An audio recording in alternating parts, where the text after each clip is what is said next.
जय श्री राम। कैसे उत्पत्ति हुई थी भगवान जगन्नाथ की, क्यों की जाती है रथ यात्रा और कैसे निर्माण हुआ उस भव्य मंदिर का। श्रीमद् भागवत महापुराण के अनुसार जब गंधारी ने भगवान श्री कृष्ण को श्राप दिया था कि तुम्हारा वंश मेरे वंश के जैसे ही समाप्त हो जाएगा, जब भगवान श्री कृष्ण के वंश का अंत हुआ तब भगवान श्री कृष्ण एक पीपल के पेड़ के नीचे आराम कर रहे थे चतुर्भुज रूप में। तब जरासंध नामक एक शिकारी ने भगवान श्री कृष्ण के पैर में एक तीर मार दिया हिरण समझकर। जब जरा को पता चलता है ये कोई और नहीं भगवान श्री कृष्ण है, तब जरा को इस बात का बहुत दुख होता है और वह भगवान श्री कृष्ण से क्षमा याचना करता है। जब भगवान श्री कृष्ण उसे अपने त्रेता युग के जन्म के बारे में बताते हैं तब भगवान श्री उसे बताते हैं कि मैं त्रेता युग में राम था और तुम थे इंद्रपुत्र बाली, तब मैंने तुम्हारा वध किया था। उसी तरह तुमने इस युग में जरा नामक एक शिकारी का जन्म लिया, उसी तरह तुमने एक वृक्ष के पीछे छुपकर तीर मार दिया जो मेरे पैर में लगा। तब भगवान श्री कृष्ण ने कहा यह सब काल चक्र है, कर्म से कोई नहीं बंधा, स्वयं भगवान श्री कृष्ण भी। जब भगवान श्री कृष्ण को पाँव में तीर लगा था तब वह लगा था द्वारका नगरी में। भगवान श्री कृष्ण गुड़ी पड़वा के दिन अपना शरीर त्याग करने से पूर्व भगवान श्री कृष्ण ने अपना हृदय निकालकर तीर के साथ समुद्र में बहा दिया, जो मत्स्य गंगा के द्वारा पुरी के समुद्र तट तक पहुंचा। यहाँ मत्स्य गंगा का मतलब है जब भगवान विष्णु ने अपना प्रथम अवतार लिया था, जिसे कहा जाता है मत्स्य अवतार। मत्स्य अवतार के द्वारा भगवान श्री कृष्ण का हृदय पुरी के समुद्र तट तक बहते बहते पहुंचा। उस समय मालवा राज्य का एक राजा हुआ करता था जिसका नाम था इंद्रद्युम्न। वह मालवा राज्य के अवंतीपुर का राजा था। उनकी राजधानी थी अवंतीपुर। राजा इंद्रद्युम्न भगवान विष्णु के परम भक्त थे। वह भगवान विष्णु की पूजा प्रतिदिन करते थे और वह भगवान विष्णु के दर्शन की अभिलाषा रोज करते थे। वह स्वयं भगवान विष्णु के दर्शन की इच्छा रखते थे। एक बार राजा इंद्रद्युम्न को स्वप्न में भगवान श्री विष्णु के दर्शन हुए। तब भगवान विष्णु राजा इंद्रद्युम्न को आदेश देते हैं कि राजा तुम पुरी के समुद्र तट पर जाओ और वहां तुम्हें नदी में तैरता हुआ एक लकड़ी का गट्ठा मिलेगा, उसे लेकर अपने राज्य में आओ और उससे एक भव्य मूर्ति का निर्माण कराओ। भगवान विष्णु के आदेश अनुसार वह राजा पुरी के समुद्र तट पर गया और वहां अपने सैनिकों के साथ देखा कि वहां एक लकड़ी का गट्ठा है जहां पर कपड़े से बंधा एक हृदय है। वह उस लकड़ी के गट्ठे को उठाकर अपने राज्य में ले आया। लकड़ी के गट्ठे को अपने राज्य में ले आने के बाद राजा अपने राज्य के कुशल कारीगरों को वहां बुलाता है और कहता है कि इस लकड़ी के गट्ठे से तुम्हें एक नील माधव की मूर्ति बनानी है। किंतु जब वह कारीगर भगवान विष्णु की मूर्ति के लिए उस गट्ठे को तोड़ना शुरू करते हैं, बनाना शुरू करते हैं, लेकिन उन सब कारीगरों से वह मूर्ति नहीं बन पाती। किसी भी कारीगर से वह मूर्ति नहीं बनती। जब राजा को इस बात का पता चलता है कि किसी भी कारीगर से वह मूर्ति नहीं बन पा रही, कारीगरों के अनुसार वह लकड़ी बहुत ही मजबूत थी, उस लकड़ी पे कोई भी हथौड़ा छैनी काम नहीं कर रही थी। तब राजा के कारीगरों ने राजा से कहा कि हे राजन, यह लकड़ी बहुत मजबूत है, इस लकड़ी पर कोई भी काम नहीं हो पा रहा है और उन सबको क्षमा करें।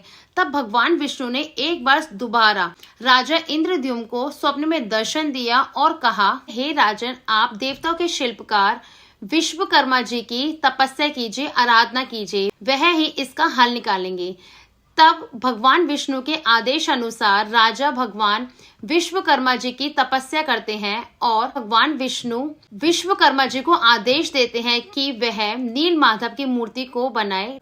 राजा के राज्य में जाकर भगवान विष्णु के आदेशानुसार भगवान विश्वकर्मा एक बूढ़े ब्राह्मण के रूप में उस राज्य में आते हैं जहां राजा इंद्रद्युम्न रहते हैं। विश्वकर्मा जी राज्य में जाकर कहते हैं कि हे राजन, मैंने सुना है कि आप एक मूर्ति बनाना चाहते हैं लकड़ी के गट्ठे से। तब राजा कहते हैं कि हाँ, मैं चाहता हूँ कि इस लकड़ी के गट्ठे से एक मूर्ति बन जाए, किंतु आप बना पाएंगे? आप थोड़े बूढ़े प्रतीत होते हैं। राजा कहे अनुसार वह कारीगर भगवान नील माधव की मूर्ति बनाने के लिए तैयार हो जाता है, किंतु उनकी कुछ शर्तें होती हैं। उनकी शर्तों के अनुसार मैं चाहता हूं कि मैं जहां भगवान नील माधव की मूर्ति का निर्माण करूं वहां कोई मुझे डिस्टर्ब ना करे 21 दिनों तक। तब राजा उस कारीगर की बात मान जाते हैं कि शर्त के अनुसार उस रूम में कोई नहीं जा सकता, गेट बंद रहेगा।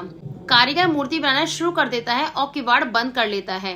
कुछ समय तक छेनी हथौड़ों की आवाज आती है। किंतु कुछ समय पश्चात राजा इंद्रद्युम्न की पटरानी रानी गुड़ीचा उस रूम से गुजरती है और वह सुनने की कोशिश करती है यहाँ पे क्या हो रहा है। उसे कुछ सुनाई नहीं देता कि पहले छीनी हथौड़े की आवाज आती थी, किंतु अब कोई आवाज नहीं आती है। अब रानी गुड़ीचा अपने राजा इंद्रद्युम्न के पास जाती है और उन्हें बताती है कि अंदर बूढ़ा ब्राह्मण भूखा प्यासा मर तो नहीं गया है, उसे कुछ हो तो नहीं गया है, आप जाके देखिए, वहां से कोई आवाज नहीं आ रही। तब यह बात सुनकर बार बार रानी के कहे जाने पर राजा इंद्रद्युम्न रूम के किवाड़ खोल देते हैं। राजा के द्वार में प्रवेश करते ही वह कारीगर विश्वकर्मा जी भगवान के हृदय को मूर्ति में स्थापित करते हैं और वहां से अंतर्ध्यान हो जाते हैं।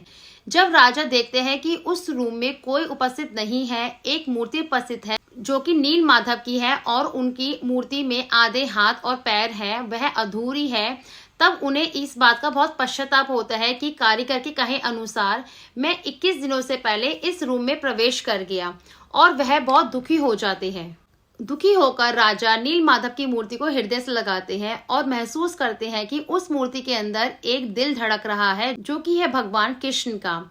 उस समय बहुत खुश हो जाते हैं। वर्तमान में इससे जो मंदिर है वह कहलाता है नीलांचल धाम। यह मंदिर राजा इंद्रद्युम्न के द्वारा बनवाया गया था भगवान जगन्नाथ के लिए।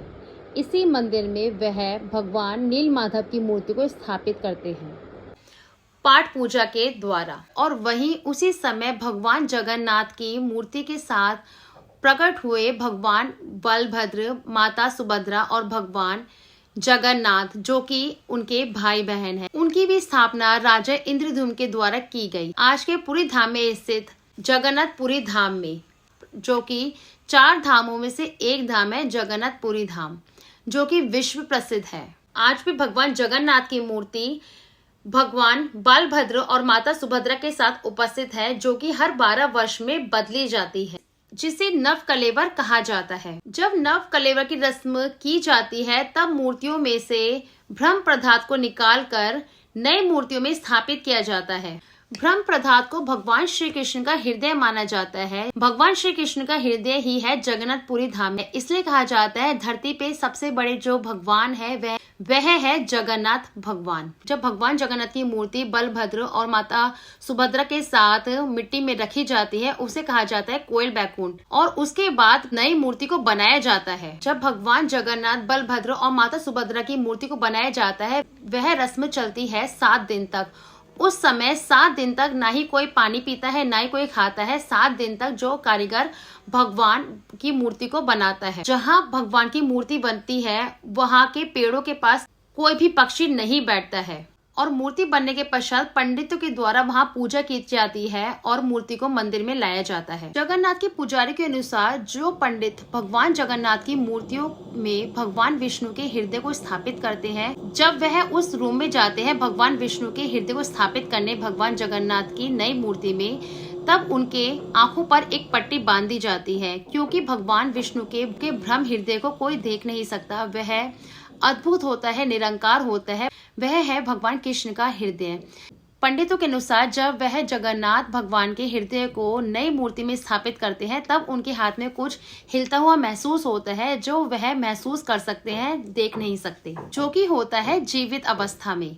पंडितों के अनुसार यदि कोई ब्रह्म प्रधात को देख लेता है तो उसकी मृत्यु हो जाती है। इसी कारण पंडितों की आंखों पे पट्टी बांधी जाती है और हाथ में दस्ताने पहना दिए जाते हैं। 12 साल के पश्चात जब भी यह ब्रह्म प्रधात भगवान जगन्नाथ की नई मूर्ति में रखा जाता है तब पूरे शहर की बिजली को बंद कर दिया जाता है, और जैसे ही भगवान जगन्नाथ की मूर्ति में नया ब्रह्म प्रधात स्थापित हो जाता है उस समय भगवान जगन्नाथ की मूर्ति को मंदिर में स्थापित किया जाता है और निकाल जाती है एक यात्रा। भगवान जगन्नाथ की मूर्ति को 12 साल में इसलिए बदल जाता है क्योंकि भगवान का जो ब्रह्म प्रधात होता है, भगवान का जो हृदय होता है, वह बहुत ज्यादा ऊर्जा और रोशनी उत्पन्न करता है।